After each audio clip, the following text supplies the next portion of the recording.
Hello, today we'll be solving a lead code problem that is rotate image. The problem number is 48. Problem statement given is we are given a n cross n 2D matrix representing an image. Rotate the image by 90 degrees clockwise.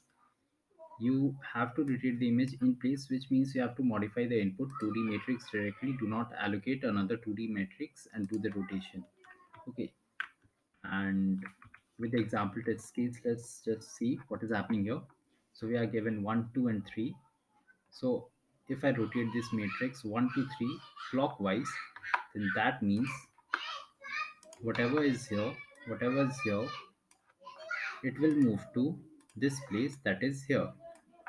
If I rotate this 4 5 6, everything move down to here. If we rotate this thing here, it will move down to here. So this is the rotation, that is 90-degree clockwise rotation. And let's first see with a brute force approach that is actually taking an extra space, and then let's optimize it, because directly going to the optimal approach is not suitable or it's good. So let's just check the brute force first. So what are we doing here? We are so let's just represent this array. I've just taken the representation of this array, a 3 cross 3 matrix here. I've taken a 3 cross 3 matrix here and I've represented it. And what is happening?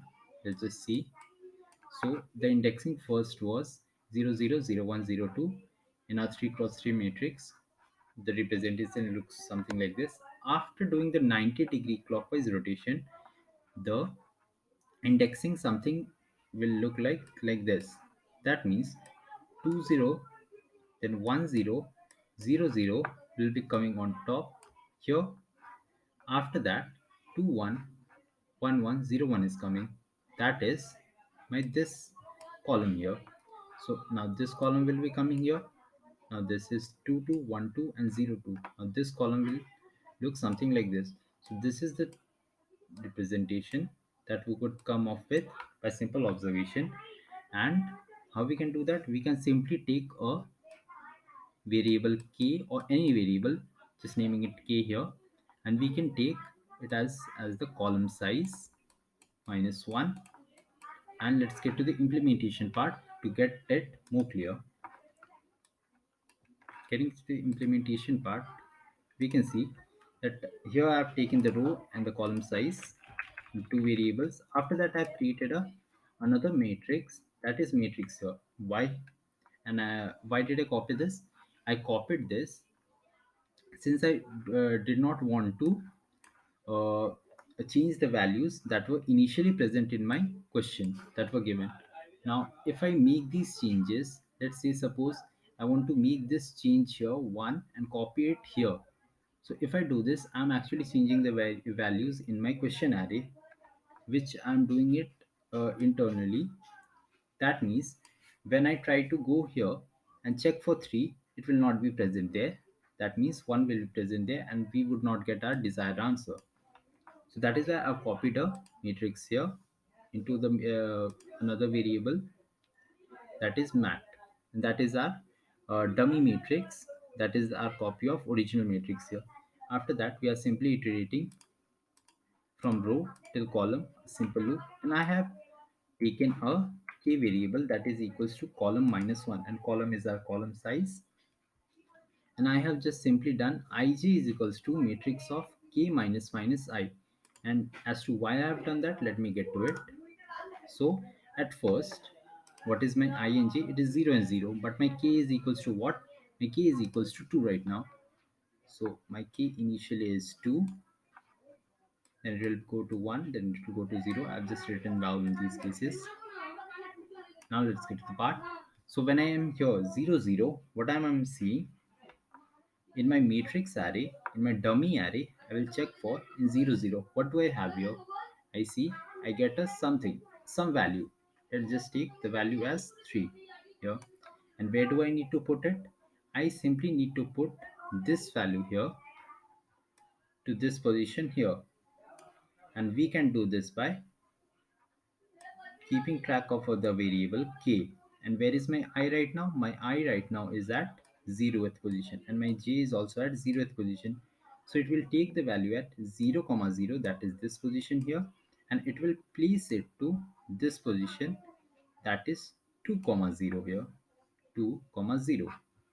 So that is why I did matrix of k minus minus and I. So this was the intuition behind this as to why I did take k and I. And I have just simply written k minus minus. You could also do it later. K is equals to k minus 1 here.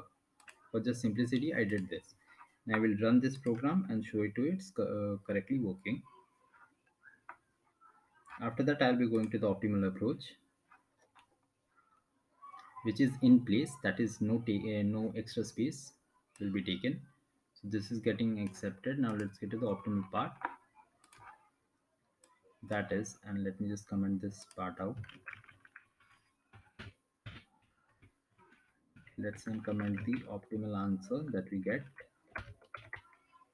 Mind you, we are not returning anything because the function is void. We need to do it in place. That is why. Okay, now let's get to the optimal approach. So in the optimal approach, we can see we have an observation here that, let's say 1, 4, and 7. This is my column index. We can see 7, 4, 1. What do we see? Just think of it. What do we see? I can see that 147, it's present here. The first row is nothing but the reversal of the first column. That is it. And the second row is nothing but the reverse of the second column. The third row is nothing but the reversal of the third column that we find here. So just putting this observation into implementation, we can get our answer. That means we will put this first column that we get here into our first row after reversing it, and this here we just reverse it and put it here, and we do this and we put it here. Now let's get to the implementation part as to how we do it. Sorry. So as we can see, what we did here, first we took this column, the first column that is present here, and we put it on the first row, and this is called the transpose of a matrix, putting changing every column to every row. So first we transpose the matrix, that is here. So transpose of a matrix goes something like this: for I is equals to 0 till row and j is equals to 0 till I, and we swap the value of I and j and I. If you don't know the transpose of a matrix, please do check it, then you'll get it why I'm doing this. So we just simply transpose the matrix, and after doing this we will get something like this: 147. Okay, then we will get 2, 5, and 8, and 3, 6, and 9. After this whole iteration, we will get an answer something like this. Now we can clearly see we just need to reverse every row and we'll get our answer. Just need to reverse it. This is what I've done here. After reversing it, we'll simply get our answer, and that is it. And I'll just submit this and show it to you.